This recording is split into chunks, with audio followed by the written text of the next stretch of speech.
Sekarang kita akan mencari pusat massa dari bentuk geometri yang lebih kompleks, ya. Nah,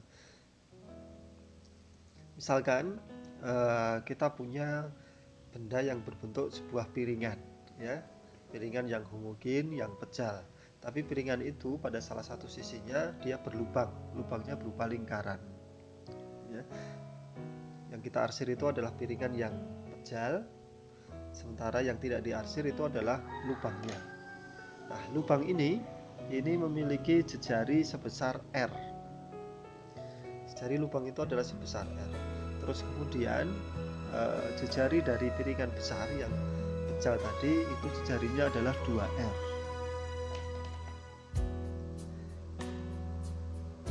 Nah, titik pusat piringan tadi itu berimpit dengan titik pusat koordinat 0,0. Lalu di manakah pusat massa cakram, ya, atau piringan tersebut itu?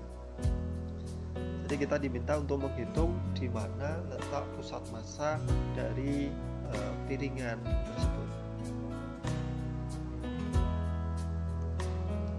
Untuk menjawab ini jelas sekali bahwa kita bisa menebak dengan intuisi kita bahwa berdasarkan simetri, kalau kita belah pada sumbu X atau sumbu Y, kita akan ketemu bahwa simetrinya bukan pada sumbu Y, tapi simetrinya ada di sumbu X. Jadi kalau kita belah, kemudian kita takutkan, itu akan simetri pada sumbu X.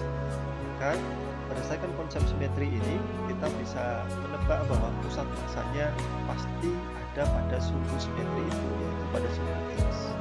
Jadi pusat massanya pasti ada di sumbu X. Namun untuk bisa menyelesaikannya dengan sempurna, kita perlu trik. Apa triknya? Yaitu ini terkait dengan yang bolong tadi, yang berlubang, lingkaran yang berlubang. Nah, ini perlu kita selesaikan. Bagaimana triknya ini?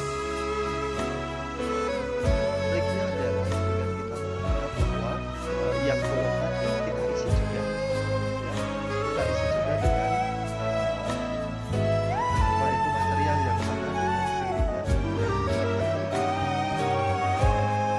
Jadi kita bisa menggambarkan bahwa ini ada piringan yang pejal tadi itu, terus kemudian ini yang berlubang. Nah, ini kita arsir yang pejal tadi, terus kemudian yang berlubang itu juga kita arsir, menunjukkan bahwa keduanya homogen, ya, keduanya sama. Nah, untuk yang lubang tadi piringannya kita beri simbol S, sementara yang sebelumnya yang besar kita beri simbol P.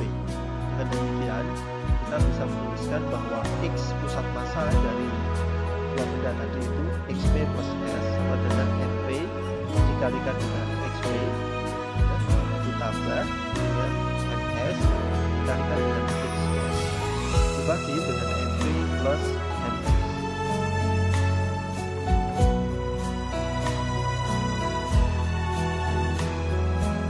Nah, kita tahu bahwa pusat massa ini sebenarnya pasti ada di tengahnya karena berupa lingkaran tadi, berupa lingkaran atau berupa piringan yang besar semua itu. Maka pusat massanya pasti ada di tengah titik 0,0. Sehingga kita bisa menuliskan bahwa XP plus S sama dengan 0 sama dengan MP kali XP ditambah dengan MS kali XS. Dengan demikian kita juga bisa menghitung bahwa XS itu pasti ada di pusat lingkarannya, lingkaran kecil S itu. Di mana pusat lingkaran itu sejauh R dari 0,0, dari titik pusat lingkaran yang besar. Jadi XS sama dengan minus R. Dengan demikian kita bisa menuliskan ulang 0 sama dengan MP kali XP dikurangi MS kali R. Jadi XP itu sama dengan MS dibagi dengan MP dikalikan dengan R. Jadi kita sudah memiliki titik pusat massanya itu, tapi masih berupa nilai perbandingan MS dibagi MP. Lalu berapa nilai MS dibagi MP? Kita ingat kembali bahwa massa sama dengan rho dikalikan dengan V, sama dengan rho dikalikan dengan tebal dikalikan dengan luasnya. Volume adalah tebal kali luas. Nah, untuk piringan P dan S tadi keduanya homogen, maka dia memiliki rho yang sama dan tebalnya juga sama. Jadi rho-nya sama, tebalnya sama. Sehingga perbandingan massa keduanya, MP dan MS, kita akan mendapatkan bahwa rho kali tebal kali luas, rho tebalnya sama sehingga tinggal luasan saja. Luasan S dibagi dengan luasan P.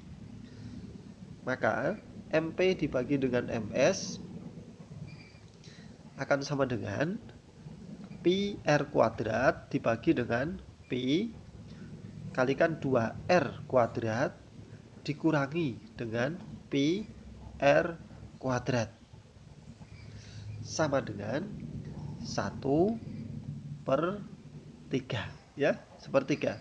Jadi kita bisa membawa nilai sepertiga ini menjadi sebagai XP sama dengan 1/3 R. Inilah titik